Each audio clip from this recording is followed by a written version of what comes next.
श्री स्वामी समर्थ. स्वागत आहे तुमचं माझ्या चॅनलमध्ये. स्वामींच्या कृपेने आजचा दिवस तुमचा सुखाचा, समाधानाचा आणि आनंदाचा जावो. तुमची जी काही इच्छा असेल ती पूर्ण हो, हीच स्वामी आई चरणी प्रार्थना.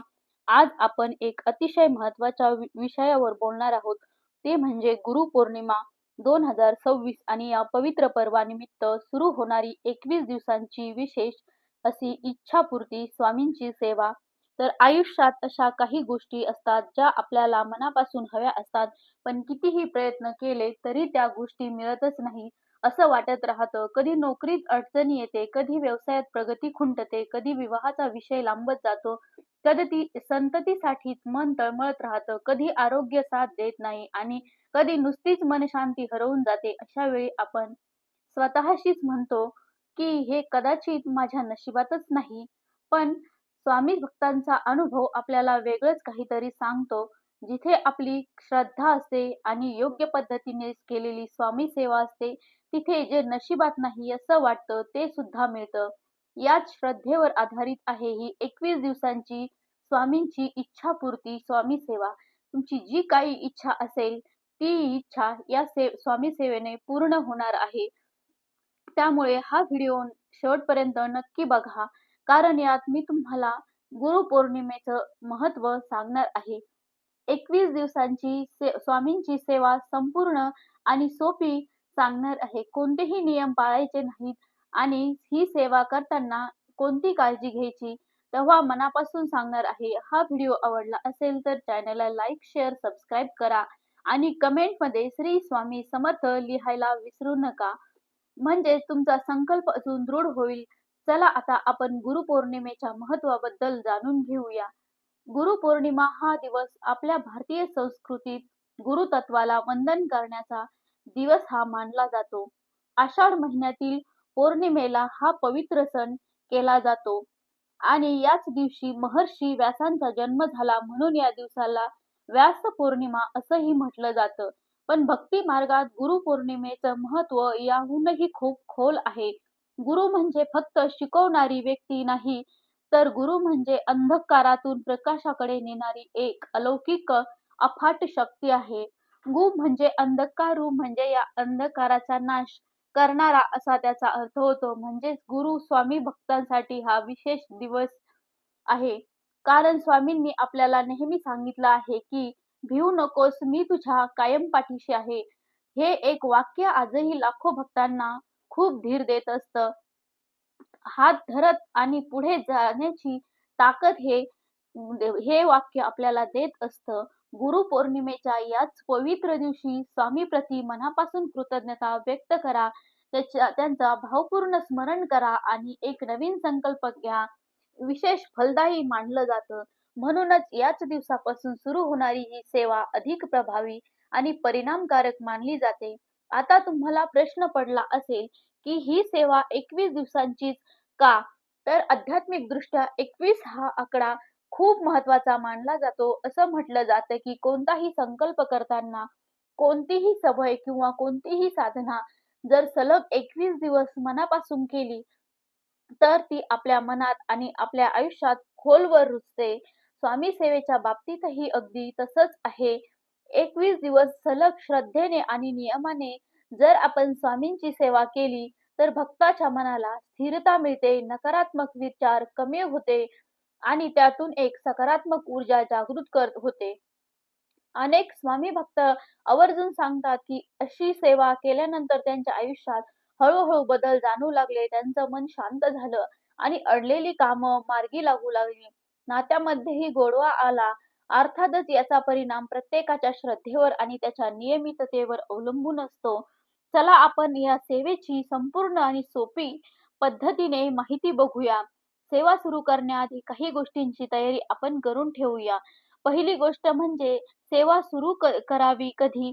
तर या गुरुपौर्णिमेच्या पावन दिवशी 2026 मध्ये गुरुपौर्णिमा नेमकी कोणत्या तारखेला आहे याचं एकदा खात्री जरूर करून घ्या. दुसरी गोष्ट म्हणजे जागा घरातील देवघर किंवा घरातील कोणतीही शांत जागा निवडा. तिथे तुम्हाला रोज न चुकता बसता येईल. तिसरी गोष्ट म्हणजे साहित्य, स्वामी समर्थांची फोटो किंवा मूर्ती, समई, दिवा, अगरबत्ती, काही फुलं, एक छोटी वही, पेन एवढं जवळ ठेवा आणि सगळ्यात महत्त्वाची गोष्ट म्हणजे संकल्प सेवा सुरू करण्याआधी मनात एक स्पष्ट संकल्प करा. नेमकं तुम्हाला हवंय काय आहे हे मनाशी नीट ठरवा आणि शक्य असेल तर ते वहीत लिहून ठेवा. आता रोजची सेवा कशी करायची ते समजून घेऊया. रोज सकाळी स्नान करून स्वच्छ आणि शांत मनाने देवघराजवळ बसा. सगळ्यात आधी दीप प्रज्वलन करा. समईत किंवा दिव्यात तेल किंवा तूप घालून दिवा लावा आणि दिवा लावताना मनात म्हणा, श्री स्वामी समर्थ महाराज, माझ्या अंधकारमय मार्गावर आपला प्रकाश दाखवा. आणि नंतर नामस्मरण करा. श्री स्वामी समर्थ या पवित्र मंत्राचा किमान 108 वेळा मनापासून जप करा. माळ असेल तर माळेवर जप करा आणि नसेल तर मनातल्या मनात मोजत राहा. त्यानंतर मनापासून प्रार्थना करा. हात जोडून, डोळे मिटून स्वामी समोर बसून संकल्प अगदी स्पष्ट शब्दात मांडा. असं म्हणा, स्वामी समर्थ महाराज, माझी ही इच्छा आहे. मी आपल्या चरणी अर्पण करते. आपल्या कृपेने ती इच्छा माझी पूर्ण हो. माझी ही नम्र प्रार्थना आहे. त्यानंतर जर तुम्हाला शक्य असेल तर श्री स्वामी समर्थ स्तवन किंवा श्री गुरुलीला अमृत यातील एखादा अध्याय वाचा. वेळ कमी असेल तर निदान एक अध्याय किंवा काही ओव्या जरूर वाचा. सगळ्यात शेवटी कृतज्ञता व्यक्त करा. सेवा संपवताना स्वामींचे मनापासून आभार माना. असं म्हणा, जे मला मिळालं त्याबद्दल धन्यवाद आणि जे मी मागितलं आहे ते सुद्धा योग्य वेळी नक्की मिळेल यावर माझा पूर्ण विश्वास आहे. ही सेवा रोज एकाच वेळेला शक्यतो सकाळी करण्याचा प्रयत्न करा. साधारणतः 20 ते 30 मिनिटात ही संपूर्ण सेवा पूर्ण होते. आता आपण 21 दिवसांचं थोडक्यात वेळापत्रक बघूया. पहिल्या ते 7व्या दिवसापर्यंत आपला भर असेल तो संकल्पाच्या स्पष्टतेवर आणि नियमिततेवर. 8व्या ते 14व्या दिवसापर्यंत नामस्मरण आणि पठणात सातत्य ठेवा. मध्ये खंड पडू देऊ नका आणि 15व्या ते 21व्या दिवसापर्यंत पूर्ण श्रद्धेने ही सेवा पूर्ण करा आणि 21व्या दिवशी स्वामींचे विशेष आभार मानून सेवेची भावपूर्ण सांगता करायची आहे. ही सेवा खऱ्या अर्थाने फलदायी होण्यासाठी काही नियम पाळणं अत्यंत गरजेचं आहे. सगळ्यात पहिला नियम म्हणजे नियमितता. 21 दिवसात एकही दिवस खंड पडू देऊ नका. जर खंड पडला तर सेवा ही पहिल्या दिवसापासून परत सुरू करायची आहे. आहार शक्य असेल तितका सात्विक घेण्याचा प्रयत्न करा. शब्दावर नियंत्रण ठेवा. या काळात राग, निंदा आणि वाद टाळण्याचा प्रयत्न करा. श्रद्धा ही सेवा कोणतीही परीक्षा म्हणून करू नका. ती मनापासून आणि पूर्ण विश्वासाने करा.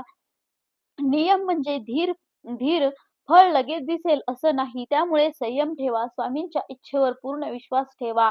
इथे एक गोष्ट मी अगदी स्पष्ट सांगते, ही सेवा आपली श्रद्धा, आपलं मानसिक स्थैर्य आणि आपली सकारात्मकता वाढवण्यासाठी आहे.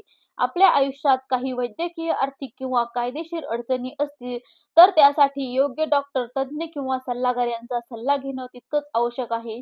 ही सेवा त्या प्रयत्नांना पूरक आहे, कधीही पर्याय नाही आणि सगळ्यात महत्त्वाचं म्हणजे ही सेवा पूर्णपणे ऐच्छिक आहे. यात कोणावरही कसलीही जबरदस्ती नाही.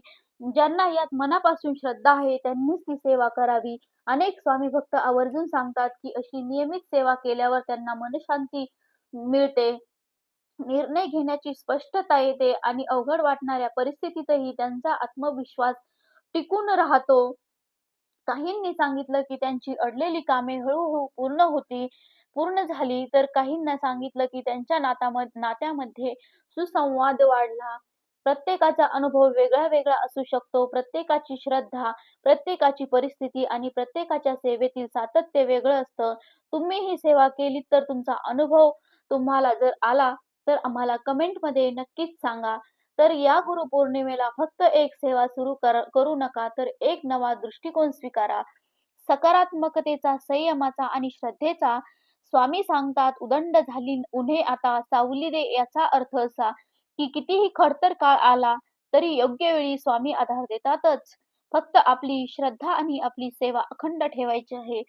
तर आजच्या या व्हिडिओमध्ये आपण पाहिलं की भावपूर्ण महत्त्वाचे 21 दिवसांची स्वामींची सेवा संपूर्ण करताना पाळायचे नियम आणि आवश्यक ती काळजी कशी घ्यावी. आज तुम्ही 9 जुलैपासून ते 29 जुलैपर्यंत 21 दिवस पूर्ण होतात. या 21 दिवसात ही सेवा सुरू करू शकता. संपूर्ण श्रद्धेने आणि नियमितपणे केली तर नक्कीच सकारात्मक बदल जाणवेल असा अनेक भक्तांचा अनुभव आहे. श्री स्वामी समर्थ.